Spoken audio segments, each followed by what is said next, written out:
everyone, welcome back to my channel. Today we're going to be talking about memorizing, specifically memorizing a long piece like a concerto.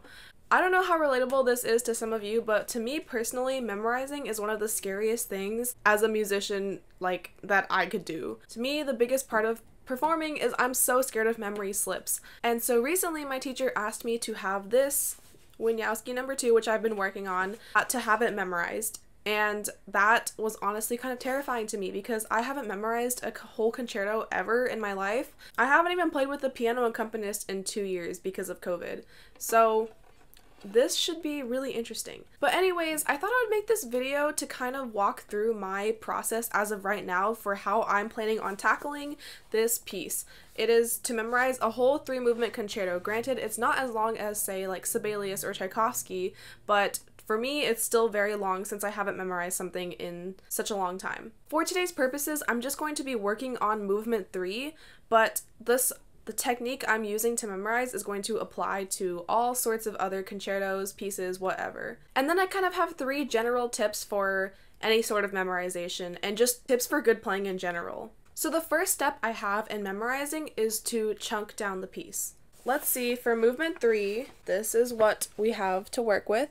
For movement 3, I think since it's a really fast movement, you might want to work in bigger chunks. But just to start, you want to make sure you go line by line, phrase by phrase, to know exactly what you're playing. Know it really well in your head. This is what I've been doing. This is a really small and tiny step. I mean, zooming in wise. But basically, I will look at, let's say, the first line, right? So if I were to play the first line,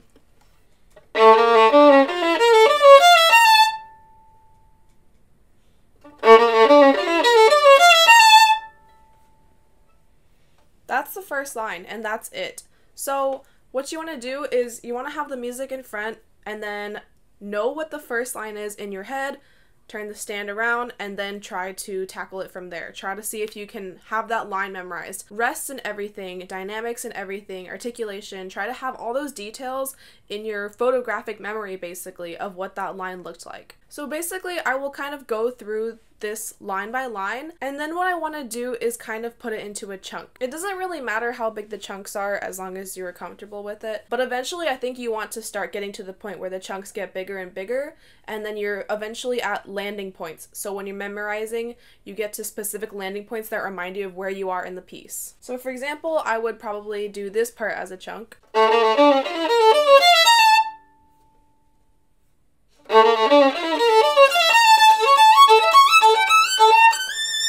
And then that would just be kind of like one little phrase, because then after that you have 3 bars of rest and then you come back in for the cadenza. So that's kind of how I tackle it line by line, or I guess chunk by chunk. The next thing is, this was a really helpful tip that I received, is to memorize backwards. Now what I mean by memorizing backwards is you don't necessarily have to start at the very end of the movement, though eventually you will when you get to the end. But let's say my goal for today is just to memorize the first page and a half. Then I'll start at the end of where I'm deciding to memorize from. In my case, let's see, on page 2, I'm gonna say I want to stop here at this phrase.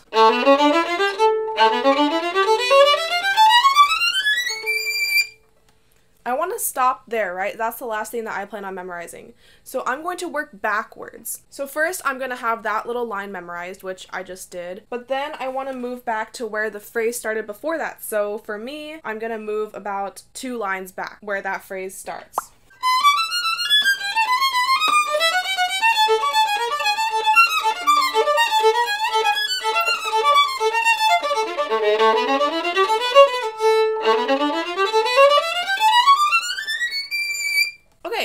So that was kind of messy because I still don't have this very well in my head. But the reasoning behind memorizing backwards is that we always start practicing from the beginning to the end. So what usually happens is that the end of the piece or the movement or whatever, those sections tend to get the least amount of attention. So usually we have the first bit of our piece memorized without even trying, because we always start there when we're going about our practice session or starting to practice for the day. But oftentimes, without even realizing, we spend a lot less time or we neglect the ending altogether.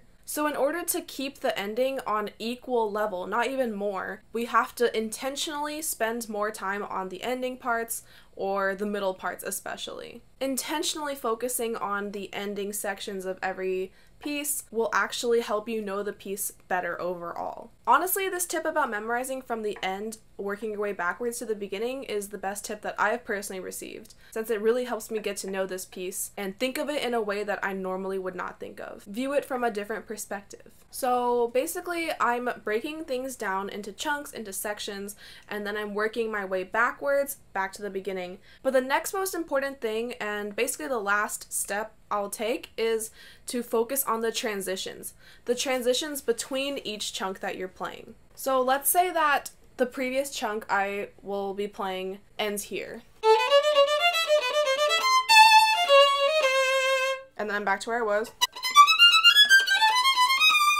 So that's the beginning of one chunk and the end of another chunk.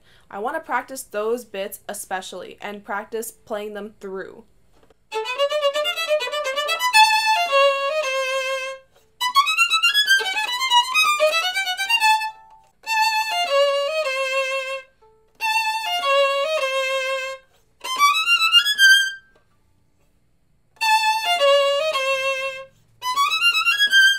Since we've split the piece into chunks and individual sections, we kind of stop thinking of it as a piece overall. So this is why the next biggest thing is to focus on those transitions, to bring it back together as a whole piece. So instead of thinking of chunks from like A to B, section A to B, B to C, we kind of lose the concept and lose the flow of the piece. So that's why we want to focus and practice those specific transitions. And then what you do is you play through 2 chunks at a time. So for me, this chunk that I'll be working on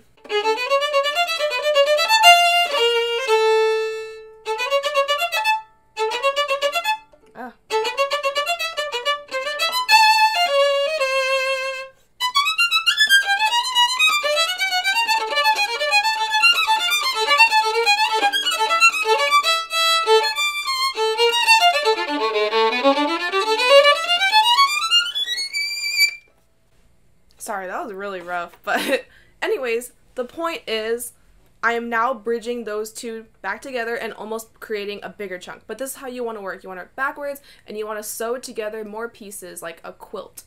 Now that we've gone through the basic steps, you can see here, as I messed up, I didn't look back onto the music. I tried to remember in my head what I'm supposed to do at that moment. Where was I? Where did I get lost? And then try to get back on track yourself. And then, unlike what I just did, I moved on because I'm filming a video, but you want to go back and you want to make sure where you just messed up, you fix that, it's solid, because you don't want that little part to become murky in your brain again.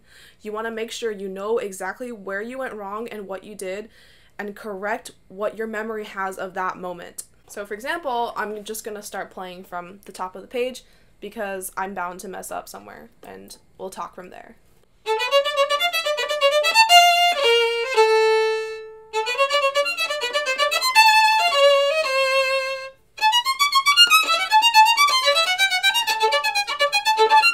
See, I messed up because I skipped to the end of the section, but I meant to start at the top of the page. So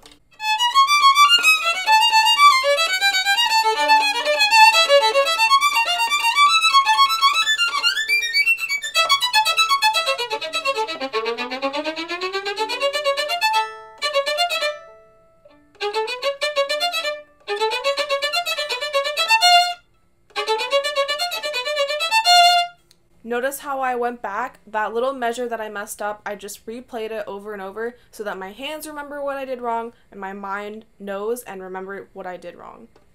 Memory is really tricky because it's a combination of muscle memory, which you're not really controlling, and then your mind memory. And so like your mind should know everything, which leads to your muscle memory, but then if you build that muscle memory wrong, it can be really hard to correct. In summary of what I've been doing, I've been chunking the piece, working backwards, and piecing things back together. Like I'm making a quilt, I'm sewing each little square, a little patch back together, and creating one big blanket. And then always remembering that if I can avoid looking at the music, I will do that. But obviously, if I forget, I will look at the music, study it, make sure I know it in my head once again, and then reattempt the section and try to correct what I did wrong. Now, just a few things that are general tips for playing. Number one, knowing the piano accompaniment or the orchestra accompaniment is really important so that you know what to be listening for when you do match up with the pianist. Knowing the score so that you know how your part lines up. So this is mostly just general playing things, but it really contributes to memory because when you're hearing the accompaniment in the background, sometimes that can trigger where you're supposed to be if you get lost. And so knowing the accompaniment, especially what happens in those rests, especially what's happening when you have a bunch of notes together and you could possibly get lost, hearing that grounded, steady melody in the background if you're just playing notes, that really helps you remember where you are. Another thing I find really important is to kind of know the overall structure of what you're playing. So, violin is a lot of patterns, right? Violin playing, music in general is a lot of patterns, a lot of scales. So if you're able to isolate things, that helps you remember things in a group better. So sequences like this. So if I were to condense this part, it would be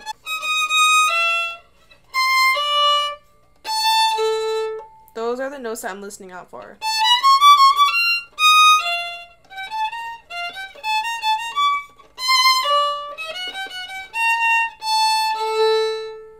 So things like that, where you notice the sequences, the patterns, so you're breaking it down once more and seeing the bigger picture as opposed to all those little notes, those little embellishments in between. You really just need to know the main notes and what's going on. So those are basically most of the memorization tips that I know, at least, and the ones that I've been using just to help me the most. I would love to know, I know that there's so many techniques and tips out there. I would love to know your thoughts. So please do leave a comment down below. I will definitely read all of them. And I really hope that you guys learned something new. If not, it reiterated some specific points for you guys. Happy memorizing, happy practicing. Thank you guys for watching, and I'll see you in my next video.